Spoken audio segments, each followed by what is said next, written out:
Okay, so this is the first time I've ever made a video like this, and that's why I wanted to record the whole process of creating an artwork within Photoshop. So I'm gonna show you exactly what I was thinking while I made that art piece, and without wasting any more time, let's get started. So I've got my picture ready and we're gonna jump right into Photoshop. First things first, once I have my imported image, I'm gonna bring in assets for the lightsaber handle. Lightsaber handle. So I like the second and the fourth one. So I'm going to make a selection here really quick and cut that selection out. So once we have both of these ready, I'm going to position them in the hands correctly and make sure that they line up properly. Once this is done, I'm going to mask the front of the hand out in order to get this behind it. So make your selection and then mask it out. So once you've done that, you automatically see it go behind. That's looking pretty good. And I want to make sure that these gaps between my fingers, I have the detail come out of there, because otherwise it'll just look weird. So there we go. This is just a subtle touch. And yeah, that's looking good. Moving on to the other hand. So here, the same thing. We're going to mask out the front part. First, I think adjust the angle of it correctly. Now that I have that, that's looking, yeah, that looks good. So hide it first, and then we're going to do the same thing. Use the pen tool, make a selection. Once I have that, I'm also going to make an additional selection to remove parts in between the fingers in order to get the saber to shine through there as well, because the gaps are bigger on this hand. So minus the selection from the existing one, and we're looking good there. Hit the mask button, and there you go. Now you've got the handles nicely placed within the hands. All right, next, what I'm going to do is make sure that the lighting matches. So I'm going to be using exposure for this. You can use whatever you want, curves or anything, but I think exposure is just a lot quicker and easier to see what you're really doing if you don't know how to use curves. So we're gonna make it a little bit darker and make sure that we know where the light is coming from. I create multiple exposures in order to have like shadows. So I invert the mask first and then paint on the dark parts with a lower flow rate there. So you see, if I paint that in, it gets darker only where I'm painting on the mask there. So I'm gonna do this before and after. It's looking better. Move on to the other hand first, and I'll come back to this one. Pretty much replicated the same steps here. Do the same exact thing. And now I'll go back to this one, and I think I can make it a little bit darker. Make sure that the light is coming in from the top, because that's what's happening in the image here.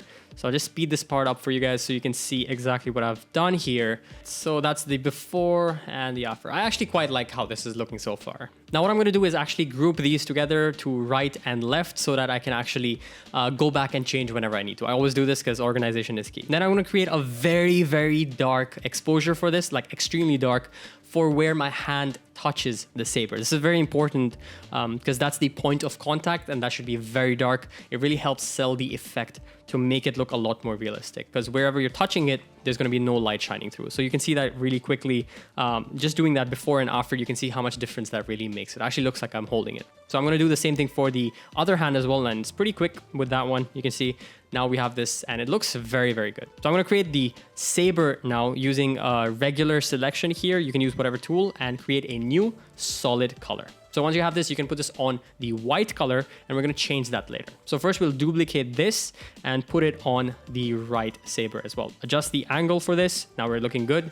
Double tap it, add inner and outer glow, and you're going to change the colors to red and blue. So adjust the values. You can copy my values if you want, but just see which one looks good. If you want to make the saber brighter, you can have the size a little bit smaller so it looks like the core is white and very bright. So do the same thing. Look which one looks nice for you, and you've got blue and red. Now what I'm going to do is create glows. So create a new layer with the mode as linear dodge add. Then we're going to paint in the blues and the reds. So when you paint over slowly with a lower flow, you can see that it really looks like that glow effect is kind of kicking in. That's exactly what we want here. Then I'm going to create a new layer, and I'm going to draw in the sabers into the reflection of my glasses. This is very important to make it look realistic, guys. These subtle things really help change it. So I'm going to draw these lines within the glasses here and change the mode to linear dodge add as well. Reduce the opacity to make it look realistic. And then again, we're going to go through the linear dodge add and just paint in our glows. This is the best blending mode to paint in glows. So then I'm going to create a hue saturation layer, colorize it, and then invert the mask and then paint on my shirt. So you can see my shirt on the right became blue, my shirt on the left became red. So this is how we colorize highlights Next, I'm gonna select myself out so we can change the background. So my favorite choice of tool here is gonna be the pen tool because it's the most accurate. Then I brought in this background, which looks more Star Warsy, right? So we're gonna adjust it to a point where it looks pretty good. I think the dark side looks pretty good. So we're gonna keep it in the dark side and yeah, enable everything else. It's looking pretty good so far. Now we just need to blend stuff in and do our dodge and burn, which is what I'm doing here. Dodge and burn is basically the highlights that are bright, make them brighter. The parts that are dark, make them darker. And yeah, this adds the contouring to the image. So you make it more 3D and give it shape. Now, the next thing I want to do is obviously paint in the embers. So this is an asset I found online. So invert the mask and then paint back wherever you see it would make sense. So that's what I've done here. Next, I'm going to come into exposures again and reduce the brightness on myself because I feel I'm still too bright for the scene. The face is all right, but we want to really reduce the shirt because it's a white shirt. Yeah, let's make it darker there. That looks better, doesn't it? Yeah, I think that looks pretty good. So now that we have this part down, we're gonna move over and add some more highlights here. You can see me keep on adding glows and highlights because the Saber emits light.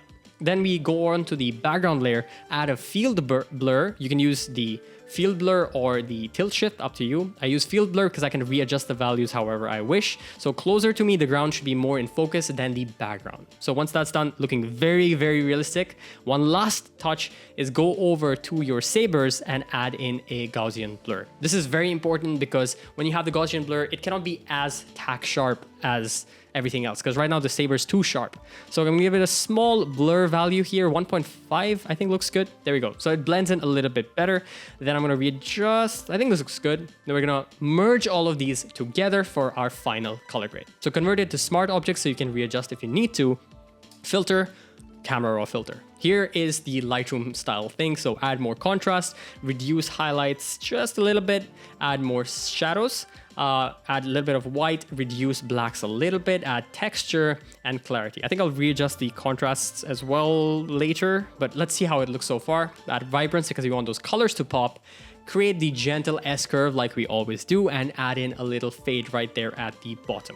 Now I'm gonna go over to the bottom here and change the hues for the blues to hit more of a teal. Then I'm gonna change the red values to see what looks nice here. I think +2 will look good. Yeah, +2 looks good. Add a nice vignette here, make sure it's soft and then add grain. I love grain, guys. It just makes the picture pop. So I really love that. It adds that cinematic kind of thing. So we're gonna add our grain and I think that's looking great. Yeah, I think that looks pretty good. Hit OK and you're good to go. That's your final exported image and that's my thought process in creating an image just like this. Really quickly, I wanted to thank everyone for subscribing to the channel. It's grown pretty quickly in the last few months and couldn't have done it without you guys' support. So thank you so much for supporting and I'll hope that I can keep making content that you guys enjoy.